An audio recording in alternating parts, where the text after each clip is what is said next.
Mo is expected to miss about 8 weeks with a fractured collarbone and won't need surgery. He'll likely be placed on the injured reserve designated to return, according to our Ed Werder. That would mean Romo would not be eligible to practice for 6 weeks or to play for 8. Romo got hurt in the third quarter of the Cowboys' win over the Eagles on Sunday. Here is our doctor, Mark Addix, on Romo's collarbone injury. I look at this choice in two ways. As a player, I want to be back on the field as fast as I can, and I don't want to be re-injured. As a surgeon, I want the same for my patient. I want to get him back as fast as I can, and I don't want them to get re-injured.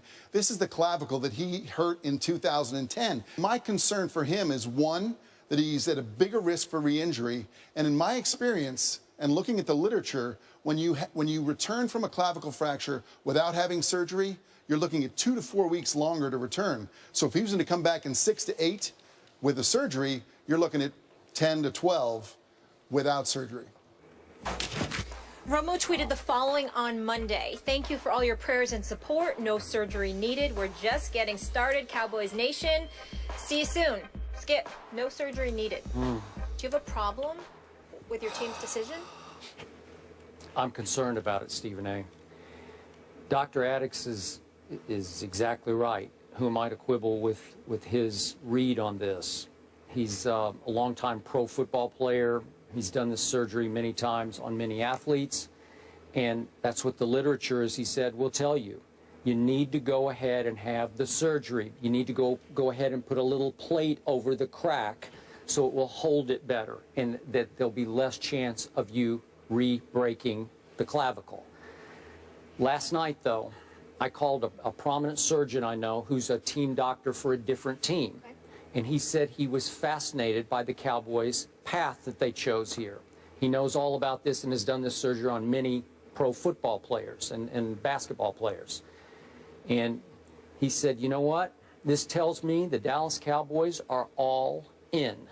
That they found a much smaller crack than anticipated with no other displacement of the bone, no other big bone damage, no ligament damage. And they decided, let's go all in because this season is all in for them. Tony Romo is 35 years of age, and they think they have a really, really good team, obviously, if Des Bryant can come back.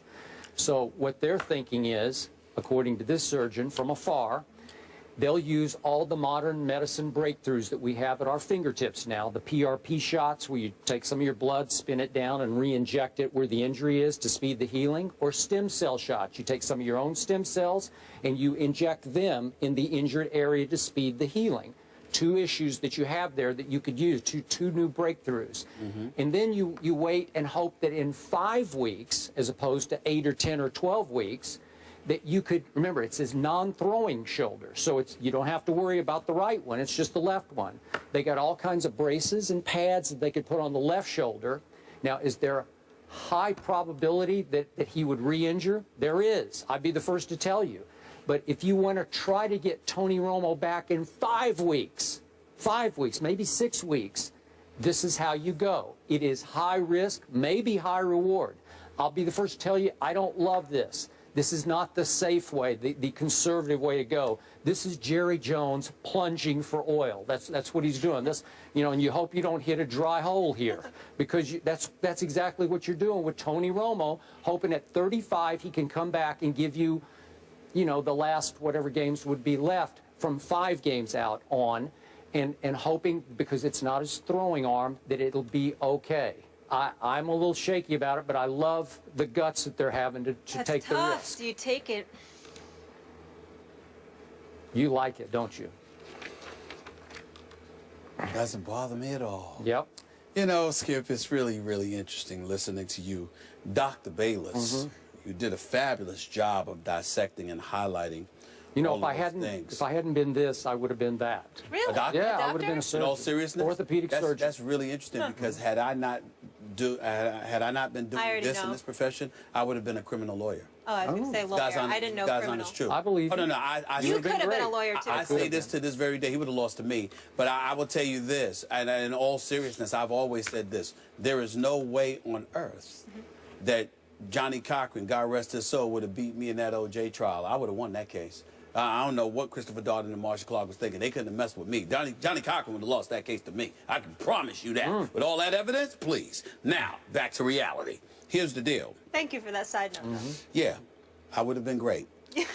Defense attorney, prosecutor, yes. Skip Bayless, what I find funny and comical about your position with Tony Romo is that you seem so nervous. I am. And then Dez with the foot, and now Tony Romo with the collarbone, and then I'm just reading an article, and Jason Witten is questionable for this coming week's game because he's got not one but two sprained ankles and the sprained knee. Yeah. You know what I'm saying? So Jason Witten, the ultimate safety net, he's a bit hobbled to say the least. But I'll bet he'll be out there. So he might be out there, but he's not going to be anywhere close to 100%. And then of course there's Des Bryant and Tony Romo. So life is just a little bit tough with the Dallas Cowboys right now. I'm very sorry about that, but I will say this. Can't blame you for being worried because these games that Tony Romo presumably will miss, got Atlanta, New Orleans, at New Orleans, should win that one even though it's on the road, got New England, you're going to lose that one. Yeah. You got the Giants, you're on the road at the Giants, got Seattle at home, got Philadelphia at home, got Tampa. Now let's play with this because let's surmise that Tony Romo's going to be back. Because that's 1, 2, 3, 4, 5, 6, 7. I'm going to throw 7 out there. So let's say for the sake of argument, he's back 3 days before, Thanksgiving, November 22nd to be exact, Skip Bayless. They're on the road with Miami. Let's say, for example, let's throw that out there. Let's say you want him going and then you want him to be back for the last 6 games. You got a home game against Carolina. You got 2 against Washington and Green Bay on the road. You got the Jets, beat up. You got the Buffalo Bills, they're going to beat him up. You got another game against the Washington Redskins. He's definitely going to get beat up in one of those 2 Washington Redskins games. It's kind of rivalry that we're talking about here. So, I mean, it's like you're very worried. I can see it in you. And that makes me happy. Now, I don't wish any harm to Tony Romo. I want him to get healthy. Not you. Me personally, I would prefer that he have the surgery so he can come back fully healthy, a little bit quicker. We want to see Tony Romo out there. You want to beat a team at their best. Absolutely. We don't want people. My man Ric Flair say, whoa, to beat a man, you've got to beat the man. I understand. But I just noticed. Wait, did you just call the Dallas Cowboys the man? No. To beat a man, you got to... Oh. Laugh. That's not accurate. He's making it up. No, you were saying... I'm talking about Tony Romo. In other words, if I'm going to beat the Dallas Cowboys, I want Tony Romo out there instead of Brandon Weeden. I don't want Brandon Weeden. Tony Romo is the man compared to Brandon Weeden. I thought we were getting on the Weeden yesterday. That was all right. The Weeden. So you got to stay on the Weeden. Listen, this isn't the Browns. He's got a real supporting cast now. All I'm trying to say, Skip, is this. I see the confidence dissipating. You have gotten so desperate that you are actually leaning on your medical expertise to make your point, even though you have no medical education, and that's fine.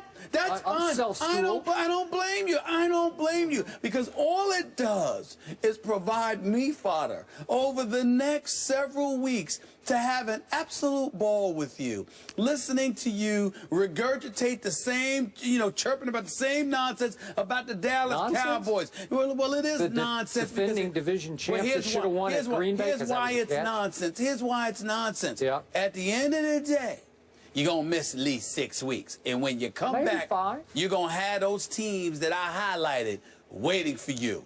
I mean this with all my heart. Good luck. Good luck. Well, just remember, I wish you nothing but the best. I went from Sunday evening thinking that he might be gone for the whole year to, wait a minute, there's a scenario out there whereby if all goes well, please God. I want to be clear. He's back in 5 or 6 games. I want to be clear. I don't want Tony Romo gone for the year. I definitely want him back. I don't want to see Dallas being led by Brandon Weeden. I don't want to see that. I want to see Tony Romo out there. That's what I want to see. I want when the Dallas Cowboys fall, I don't want y'all to have any excuses. Yeah. I want Des Bryant back. I want Tony Romo back. I want Greg Hardy back. Randy Gregory. Randy Gregory Hardy wasn't there last year. I mean, Yeah. it is what he. I want Rolando Greg Hardy's lucky to McClain be back. in Get the NFL. DeMarco Yeah. back. But I too. want Rolando McClain there. I Yeah. want Randy Gregory there. I wish Well, Orlando you Scandrick sound was like gonna be there. you're making a case for a Super Bowl team. I want all of them there because when you lose, I don't want any excuses. I don't want any excuses. So I am rooting for Tony Romo to get back as soon as he possibly can. I'm not sure no surgery is the way to go. I'm inclined to believe you might be better off going up in there and surgically repairing. You know what? You're probably right. But Jerry Jones is going for broke here, or maybe broke in, as in Well, I mean, if the rebroken. surgery was going to have him back around the same time, if not No, earlier, it would have Jerry taken- Jones is it probably would have looking at the taken division and saying, 10 "You weeks gotta or go." so. All right, I thought the doctor said it may not have taken that long. No, he says it might take a little bit longer to heal. But whatever. Look, they could still even today put him on that 8-game list, you know, where you're eligible to return in 8 weeks just to save them from themselves, Right. just to shell them and have a roster spot. But so far, they haven't put either Dez or Romo on that 8-game list. So they're hoping one or both Interesting. might surprise you. Listen, Jerry, you keep hoping. I mean, my heart went out to Jerry Jones Sunday when I saw him. I'm sure. Stephen A. When I saw him looking like like his heart stopped, like he was just so depressed. He was so down. My heart went out to Jerry. Hold on. It really did. It really did. You're unreal. What's that soap opera you like? I was General Hospital. Yeah, I was Nixon so. High. Wait, you I just was quit so- crying to say General Hospital. I don't was understand. so heartbroken. Yeah. Over Jerry Jones and his Yeah. depressed state. I want Jerry Jones to be well. I want him there in attendance. I want Stephen Jones there in attendance. I want Tony Romo healthy. I want Des Bryant healthy. I don't want any excuses. I don't want any excuses. So I want them to get better, and more importantly than that, more importantly than wanting the Dallas Cowboys to have all their horses when they lose, I want Jerry Jones to be okay up until that point. Yeah. I don't want him. I don't You'll want to see clean what I his saw glasses if Sunday. he needs it up there in the box? I would do that for Jerry Jones. I want him Stephen okay. A., on a serious note, do you have friends on the Giants, fellow Giants fan? Only Victor Cruz. Call these people. How come they're not capitalizing on this? Because they're not very good right now. Yeah. They're not very good with their They should be offensive crying. line. They're You not know what very I good want? And with the their Eagles, which we're going to get I into want next. only you sitting in that same seat wearing cowboy garb for one whole week before my Cowboys play in this coming Super Bowl, because it's going to happen. And you see it coming in the back of your mind, and you're starting to dread it, and you're trying to play it off, but you know deep down it's coming. I will say this to you. Can I say this last point? Can I say this Thank last you. point? I'll And I wear mean this with all 240s, my yeah. heart. Skip I mean, if they make it, in I'll wear all it. seriousness, I'm not joking. I mean this with all my heart. I want the Cowboys to lose because I'm a New Yorker who's a Cowboy hater. I'll openly confess it because I can't stand Dallas Cowboy fans more so than the team. I can't stand the fans because I love me some Des Bryant. But I will acknowledge this to you. You keep thinking them going to the Super Bowl would be a bad thing. It would be a bad thing for me because I agree that I would wear the Cowboys stuff because I don't believe for 1 second they're going to the Super Bowl. But I don't think anything would make me feel better than the Dallas Cowboys to get to the Super Bowl, especially if it's against the Pittsburgh Steelers, and then to be on the verge of victory and something catastrophic happens to blow a Yeah, Super Bowl unbelievable. championship. That would be heaven. I mean, to see you on the precipice of the Dallas Cowboys capturing a championship, only to be rendered miserable for the whole offseason because they were so Cowboys. close, but then they lost it. I don't know if any level of ecstasy could usurp that feeling. Well, there are things. But you know what I'm saying. I'm just saying to you that most things would not usurp that. That would be beautiful to watch the Cowboys so close You know what and was then really plummet beautiful? and then plummet. I know we got That to would be go, but beautiful. last quick point. Do you remember the last time Dallas and Pittsburgh played in a Super Bowl? Were you too young to remember? No. Neil O'Donnell threw that interception to Larry Johnson. Don't get me started. Larry Brown. Don't get me MVP started. of the game. Don't get me started. An accident waiting to You're happen. right, The you're right, Pittsburgh you're right. Steelers. And that's why Neil O'Donnell isn't allowed back in Pittsburgh. Yeah, that's right. They got barricades keeping There him you out of the go. Steel City. Yeah. It's a travesty. Yeah. I know whose jersey I'm going to wear. Byron Jones, Husky. Oh, that would be a good It'll one. work well.